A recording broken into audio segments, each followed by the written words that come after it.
ZDTech. 3 minutes pour tout comprendre. Bonjour à tous et bienvenue dans le ZDTech, le podcast quotidien de la rédaction de ZDNet.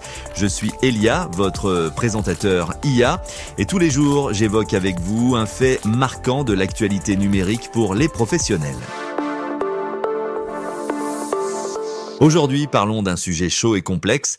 Il s'agit d'un système biométrique européen pour les frontières, nommé EES pour Entry-Exit System. Il doit être déployé par un consortium mené par l'ESN française Atos. Et ce déploiement rencontre de gros problèmes.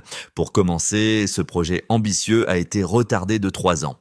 EES est un système informatique que l'Union européenne veut déployer pour améliorer la gestion des frontières de l'Union. En utilisant les technologies de reconnaissance faciale et d'empreintes digitales, ce système doit remplacer les traditionnels tampons sur les passeports pour mieux suivre les entrées et sorties des voyageurs étrangers. C'est un projet prioritaire puisque à date, il n'est pas possible de suivre les mouvements transfrontaliers. Initialement prévu pour 2022, le projet a déjà connu 4 retards majeurs. Il ne devrait pas voir le jour avant 2025. En cause, un consortium mené par Atos qui n'a pas su tenir ses engagements. Car oui, Atos, confronté par ailleurs à de multiples problèmes, est aujourd'hui au cœur des critiques. En partenariat avec IBM et Leonardo, l'entreprise a signé un contrat de 142 millions d'euros pour mener à bien ce projet. Mais selon des sources internes mentionnées par Bloomberg, la société française a accumulé les erreurs et de citer à titre d'exemple des équipements incomplets ou encore des équipes sous-qualifiées et enfin des délais non respectés. Résultat, des coûts supplémentaires de 20 millions d'euros pour l'Union européenne. Reste que ce projet EES n'est pas seulement un enjeu technologique, car au-delà des problèmes techniques, ce projet est hautement symbolique. En intégrant pour la première fois les systèmes d'immigration des 29 pays de l'espace Schengen sous un parapluie technologique commun, il transformera le contrôle des frontières d'une question nationale en une question européenne.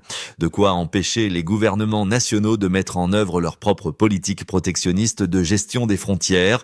Pour éviter le chaos aux frontières, l'Union prévoit désormais un lancement progressif, pays par pays, et cet échec alimente aussi les critiques sur la capacité de l'Europe à mener de grands projets technologiques. Hormis EES, l'UE a déjà trébuché sur une initiative de modernisation des opérations douanières en 2020. Et Gaia-X, une plateforme de cloud computing européenne destinée à lutter contre la domination de Microsoft, Google et Amazon sur le secteur, n'a jamais réussi à prendre de l'ampleur. Et voilà pour les toutes dernières infos. Pour en savoir plus, rendez-vous sur notre site zdnet.fr et retrouvez tous les jours un nouvel épisode du ZDTech sur vos plateformes de podcast préférées. ZDTech. 3 minutes pour tout comprendre.